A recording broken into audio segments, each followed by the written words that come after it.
Lors du mois de mai 1944, la ville d'Épinal ainsi que la France sont sous l'occupation de l'armée allemande.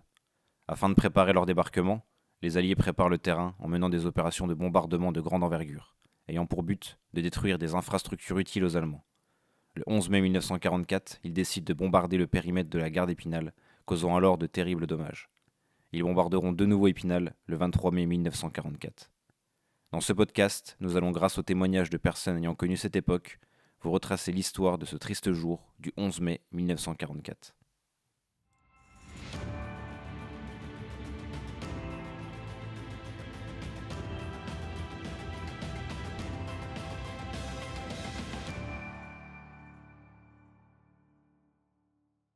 « 5h30.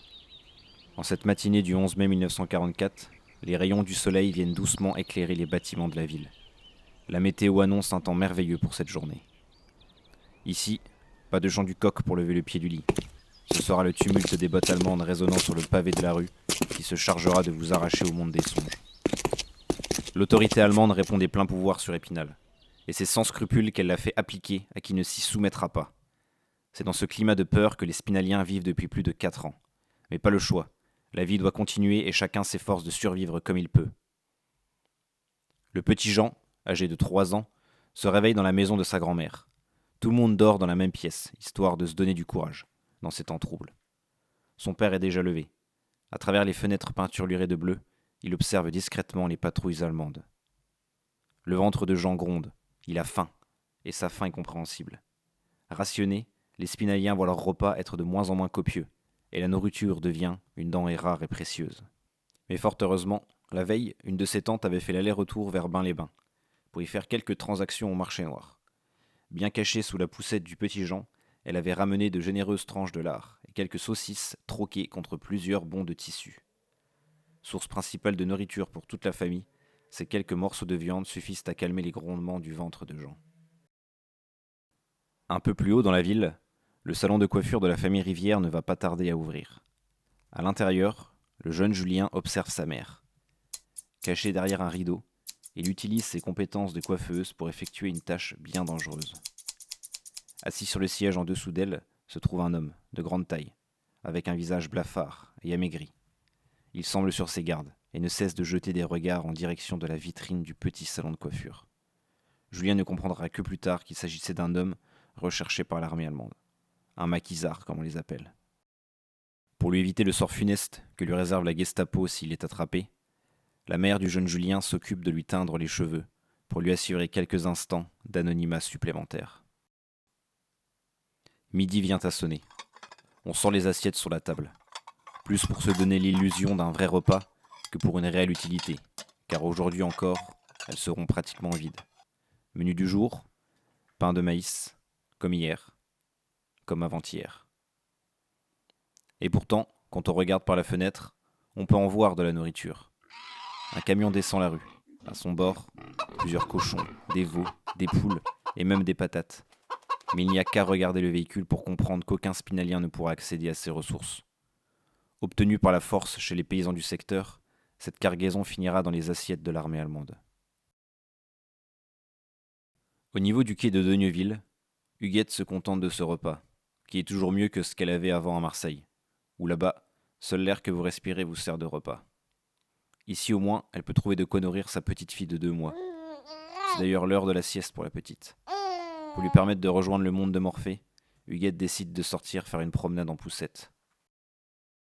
Dehors, les yeux fixés sur le sol, elle rase les murs. Elle le sait. Un malencontreux regard en direction d'un soldat allemand et elle peut finir en salle d'interrogatoire. Il est à peu près 15h30 quand son chemin croise celui du jeune Jean-Pierre.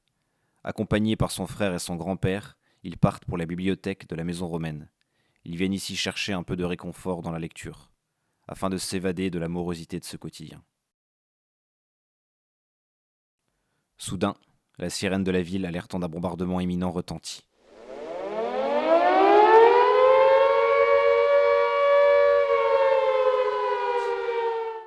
Annonciatrice d'un tragique événement, on s'attend dès son retentissement à voir la population se ruer vers les abris. Pourtant, la plupart des Spinaliens n'y prêtent pas attention. Après tout, c'est la 100e fois que la sirène retentit, et à chaque alerte, rien ne se produit. On est en plein dans la fable de l'enfant qui crie au loup. Mais dans cette histoire moderne, les sirènes de la ville jouent le rôle de l'enfant et les bombes celle du loup. Cependant, comme dans l'histoire d'Ésope, l'enfant finit par un jour dire la vérité. Le ciel, alors d'un bleu royal, voit sa couleur virer au noir. La faute n'est pas aux nuages, mais à l'immense escadrille d'avions qui se dirige vers Épinal. En quelques instants, l'espace aérien au-dessus de la ville est submergé de machines de guerre ailées.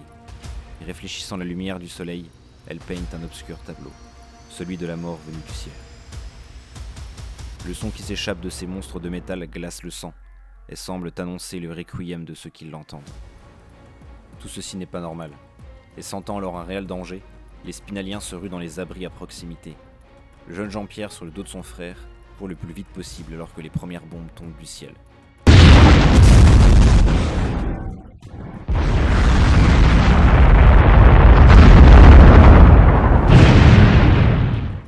Ils arrivent heureusement sans encombre à l'abri de la rue des Minimes. À l'intérieur, Jean-Pierre retrouve sa mère. L'atmosphère y est étouffante. Les gens sont terrifiés. Et se boucher les oreilles n'empêche en rien d'entendre le bruit tonitruant des bombes qui ravagent la ville.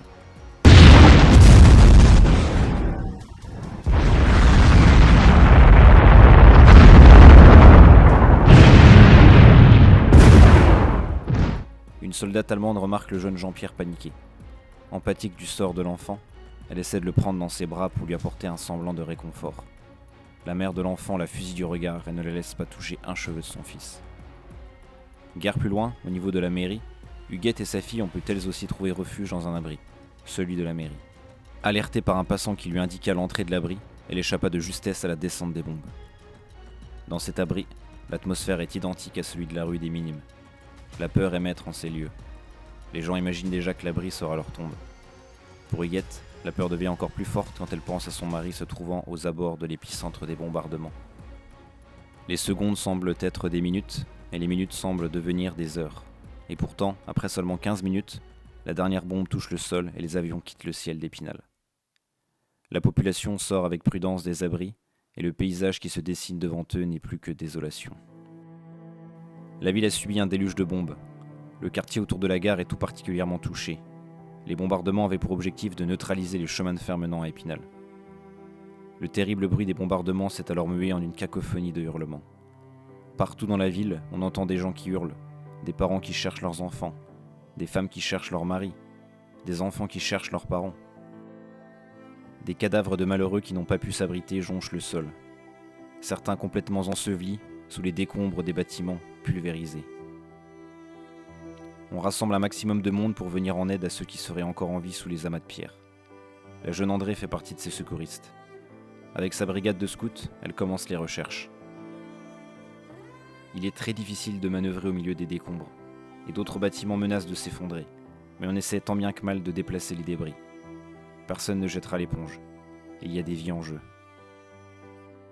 Huguette cherche de son côté son mari. Elle ne peut se résoudre à penser qu'il était emporté par les bombardements.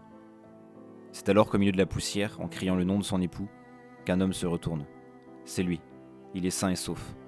Elle se jette dans ses bras, leur fille contre eux. C'est en voulant rentrer chez elle qu'elle constate le pire. Un obus est tombé, intact, dans le berceau de sa fille. Les larmes lui montent aux yeux, pensant alors à ce qui aurait pu arriver si elle n'était pas partie promener sa fille. Après des heures et des heures de fouilles intensives, le bilan est dramatique. 210 personnes ont perdu la vie, et des centaines de blessés doivent être pris en charge de toute urgence par le personnel médical de la ville. À tout cela, on peut rajouter les nombreux Spinaliens qui se retrouvent en l'espace de quelques heures sans maison, celle-ci balayée par les bombes. Pour une majorité des habitants, on s'inquiète d'un nouveau bombardement. Il faut fuir la ville et se réfugier dans les campagnes. L'exode d'Épinal s'amorce. Cette action aura permis à de nombreuses personnes de ne pas subir le second bombardement le 23 mai 1944. Ce triste jour du 11 mai 1944 restera toujours gravé dans les mémoires de ceux qui l'ont vécu. Nombreux sont ceux qui auront perdu des proches lors de ce terrible bombardement, et nombreux sont ceux qui se souviennent encore des bruits entendus ce jour-là. Cependant, il y a toujours un mot qui ressort de tout cela. Un mot plutôt positif et synonyme d'espoir. Solidarité. Malgré cette époque trouble, la solidarité des uns et des autres aura permis de sauver la vie de nombreuses personnes, mais également d'apporter un tant soit peu de réconfort dans le moment le plus sombre de notre histoire moderne.